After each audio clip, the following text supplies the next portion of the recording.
He didn't know where he was, who I was, who he was, anything. He didn't know. I said to my daughter tearfully, he is a loving husband with few words, always just grin, smile. I think my husband has had it for 15 years, but it was after I took him to the facility and left him. He walked up to me with the assistance of the caregiver, smiled very politely, and he said, and that broke my heart. Hello, subscribers of Books and Life. I really appreciate this opportunity to be meeting you all over internet, to know that my work is already introduced to a Korean audience, especially those who love to read. Myself is an avid reader. I consider that common bond between us. And we don't speak the same language, but we share the same interest. So I think for those of you who love to read, I am one of you, and I appreciate your interest. Thank you. It was actually always in retrospect. I said in my book that my husband came from a family of such disease. But when my mother-in-law was diagnosed with dementia, in particular Alzheimer's, we were told that it may not be hereditary and the genetics may not have that much to do with the children. But I have, because of our background, I suspected. So now if I look back, I think my husband has had it for 15 years, since 2010 when he retired. But of course, the initial years were very mild, and he would try. When I look back and discussed with my daughter, and we both thought that he went through a stage of denial.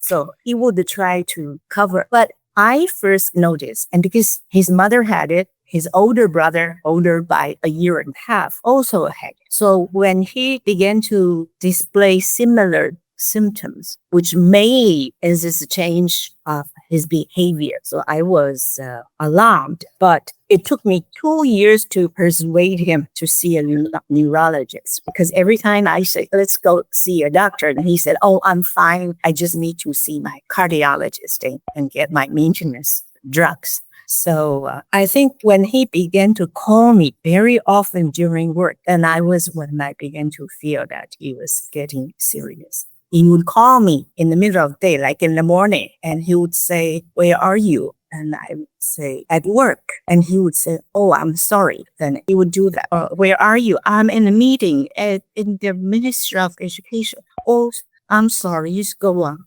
But when I went home and I said, why did you call me so many times during the day? You never used to do that. And he would say with a big smile, oh, I didn't do it. I know you're busy. Why should I disturb you? I didn't disturb you, instead of saying I didn't mean it. So I knew he didn't even remember that. So that was the first sign. I said to myself, I said, oh, he's got it. Because he's already a third one in his family. So my reaction was, the time has come. That was my reaction. I was, instead of shocked or surprised. So I knew in the back of my mind, I sort of anticipated it. My husband is a shy and reserved man, but who by nature is very loving and caring. He is very devoted to his family. That you must know because of the Asian background, common Asian background. He's very devoted to his family. He is a loving husband with few words, always just grin, smile. And he's a very doting father to our daughter. But to his friends, he's always gentle, warm, loving, and most of all, he was very polite by nature. The last thing is he's a very generous person. Dementia is a slowly progressive disease. Initially, the symptoms could be very mild, just forgetfulness, repeating what he said just now. His short-term memory was fading away, but for quite some time, and this differs from patient to patient, him or herself would still be able to handle his daily life with a little assistance. So the actual care wasn't so hard in the very beginning stage, but I noticed my husband was calling me, looking for me all the time. And I noticed that he began to look insecure. This had never happened. Also, he loves to take long walks. He was born very athletic. So after his retirement, he gardened and exercised and took long walks, but he would return home later and later. And I get out of work late when I came home and ready to make dinner in a rush, and I would be entering empty home. And that began to worry me because no text, no phone call, and no appearance. He was not home. So that was how it dawned on me. But during those stages, I decided to retire 2 years earlier because I figure if I became a round-the-clock caregiver, and I could take care of him. And that was pretty much the case for the first year or so. He needed a lot of assistance for daily life, but it was not unmanageable. So I didn't. But we have only one daughter who is settled in the United States. I told her when I retired, I said, you have to be psychologically prepared that I wouldn't be able to take care of your father until the end. She asked me why. She knew how devoted we are to each other. I said, when I realized I'm already 68, and this is a chronically progressive disease, and I am not sure health-wise that I would be able to be solely responsible for the well-being of my husband. And I said to my daughter, the day when I cannot look after your father the way I wanted to, and I would consider putting him into a facility. And my daughter readily agreed. She said, yeah, he's dad, but you're mom, so you have yourself to look after too. So that was agreed from the beginning, but I wanted to keep him home as long as possible because putting him into a facility for me would be the last resort. That was why I decided I would care for him at home. And I soon also applied for a domestic helper. I had help. I was young, and men are usually so much heavier than women. I couldn't possibly handle him physically, so I needed help physically. But even so, it became harder and harder. But the process was gradual, and in my book, I wrote about how I have become, but I put myself in the position that I'm not the one to be cared for. He is patient, so I can get sick. I'm no patient. I am the caregiver. So that was why I hung on to him for as long as I possibly could. Everything was completely out of my hands. I went through each day with great difficulty. I was overwhelmed by anxiety of not knowing what to do because new situations came up all the time. Every day new situations came up and I had to come up with a solution because the helper would look at me and say, ma'am, and I would be the one who came up with the trick to solve the problem. And I didn't have it. I was at my wit's end, and that was more frustrated than anything because if you have been a very busy, fully active career woman with the duties to also take care of the home, cooking, washing, and shopping and everything, you had to live a very organized life. Every day you have step-by-step arrangement. That's how you could go through and survive. And I found that I could not plan anything. There's no room for planning anymore. Every day there's the daily routine, meals, personal hygiene and everything. There's no room for any planning anything because there are new situations, accidents happened all the time, day and night. So you are left to take care of crisis, big or small. And I felt stressed for the first time. When I was a Korean woman, I was oftentimes tired, exhausted, like looking for the weekend for a break, looking for a little bit of a holiday to have time to take some breath and take a breath of fresh air. Well, as my husband's situation worsened, there was no such time anymore. You have to be on your gear all the time. I mean, around the clock. So that was very frustrating. It was the stress and anxiety. You just solved a problem or you just rescued some kind of crisis. And just as you were about to take a breath and like sit down at my desk, like open a book or something, and something happened again. So you don't have breathing space anymore. And I think that's worst part. You're not only physically drained, exhausted, you're also mentally stressed out. But I still kept it at home. I didn't think of it. So I think I needed someone else came to visit the reminder and said, my goodness, you could not go on like this. That was how it happened. I wasn't going to. Now as I reflect, not really during the caring process, not during the 4 years I was caregiver around them, or there were too many.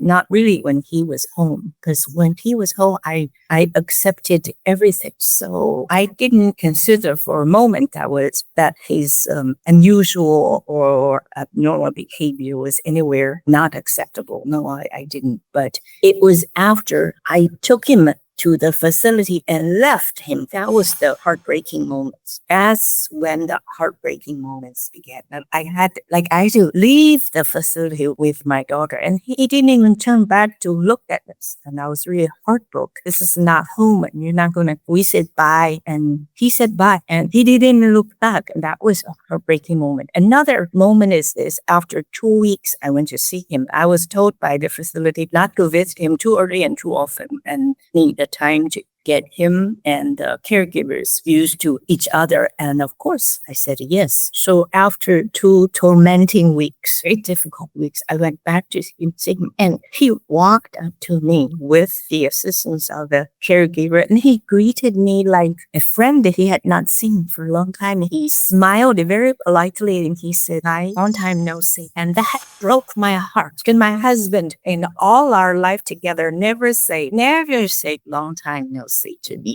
He was always the one who took me to the airport and picked me up to the airport. And I had so many trips related to my work. He always wordlessly, without any complaint, drove me to the airport and waited at the airport to pick me up. And he never said long time no see. And the way we met each other is we would have a designated location and we would be looking for each other in a crowd. Then when we found each other, we made eye contact and smiled. My husband would fun at this very broad grin, like he was really happy to see me. And I would walk out or push my luggage up to him. That's how we unite with each other. And he would just pat me on the shoulder and he would say, "Tired or not too tired?" That's all he would say. And for the first time, my husband walked up to me and said, "Hi, long time no see." My tears, I knew instantly that he didn't know who I was. He thought I was just someone who visited him. And of course, he had no idea he left home already, why he had to be visited in this manner. I knew most of his mind was gone for that moment. With him walking up to me and say, "Long time no see," that just broke my heart no end. I had hugged him more. I wish I would hold his hands more when he watched TV. He liked to watch the things I didn't like, so it was not entertainment for me. But I wish I had sat with him longer and held his hand more and so forth. Not so much what I say to him. I think that differs from family to family. Other interviews here in Taiwan, people also ask me, what would be the thing you want to say to your husband? Because he doesn't say it that much to me. And I'm always talking to him. So I never felt that I could have talked to him, but I didn't know that was not the case. But I wish, because when I talked to him, I'd be busy working in the kitchen or doing things, and he'd be following me, and I would be talking. I wish I had stopped and squeezed his hand. I wish I had stopped more often and just put my arms around him. That was what I missed. I got support from my daughter the most and their friends. But my daughter had been my strongest support. I was really blessed to have a daughter who grew up and became the closest friend. I'm really blessed in this respect. So I said to my daughter tearfully over the phone, I said, "Daddy didn't even know who I was. Daddy said, long time no see." I said it.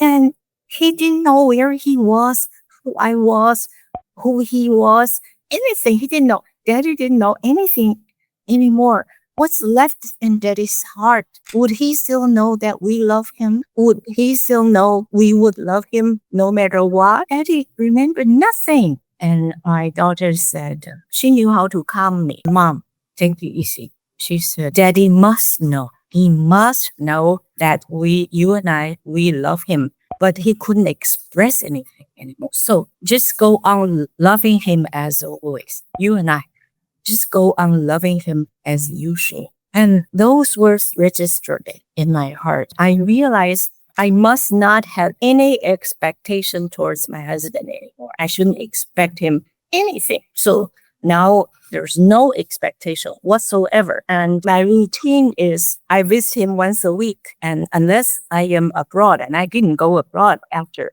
he's been there for 3 years next month. And for the first year and a half, I didn't move. I didn't think I would travel, but it was the nursing staff who said, you should have a regular life on your own.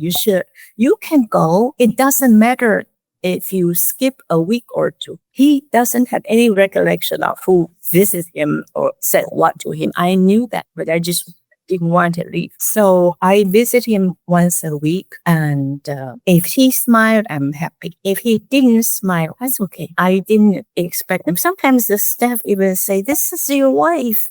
You remember this is your wife. I just smiled. Why ask him to do anything? I had no expectation. I asked nothing from him. All I ask is for him to stay well. Now, every week, every Thursday morning, I drive 30 kilometers to see him. I take pictures and short video, mostly pictures. Because my age, I'm not so good at taking films. I take pictures. And I sent to my daughter right away. And I said, Daddy looks fine today. Daddy's in good spirit today. So that's how no more expectation. That's my way to love him. I think I have certainly been doing the right thing, or I was very sober from the beginning. Because when I left my husband at the facility, a couple of days later, I went to see a psychiatrist. Because my daughter said I must be really quite sick myself, because I was maybe 8 kilos lighter than now, and I had constant diarrhea, I had insomnia, I just lost interest in anything. I just sat there and weeping no end. I was never a crying person. So while I wept, wiping tears, I was surprised. Why am I crying? I'm not the crying type. So I knew something was wrong. So I went to see the doctor. And I said to the doctor, tell me the right things I should do. And she said, are you keeping a routine schedule for your life? Like getting up in time in the morning and eating your 3 meals on time, doing things regularly. And I said, that part, yes.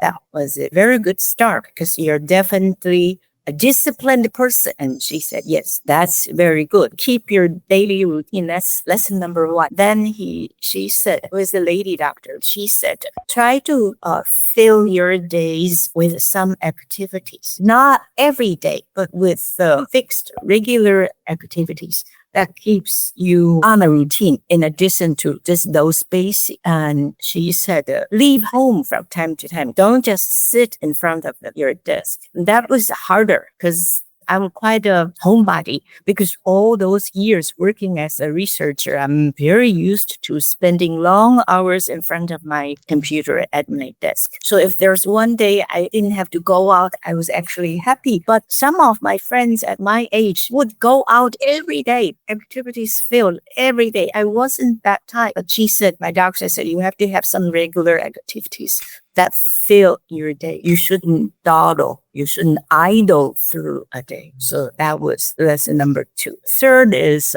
you must take your medication. I would keep you on close watch. So when I started seeing my doctor, she told me to go back in 2 weeks and then 1 month just to monitor my reaction towards those medicines. Because I was very much against the antidepressant. I never thought I would have a depression. Me, I am a tough lady. And I must also thank a lady friend who urged me to sign up to senior citizen fitness class. You hear about those core muscle exercises and so forth. I'm in one of those classes once a week. Very difficult So that I force myself. So just fill my days with some activities. Go out, meet people. So I report to my daughter my daily activities so that she wouldn't worry. And she would say, now she's the mother. She would say, oh, that's very good. I would say, good morning. There's another busy day ahead of me. I had to do such.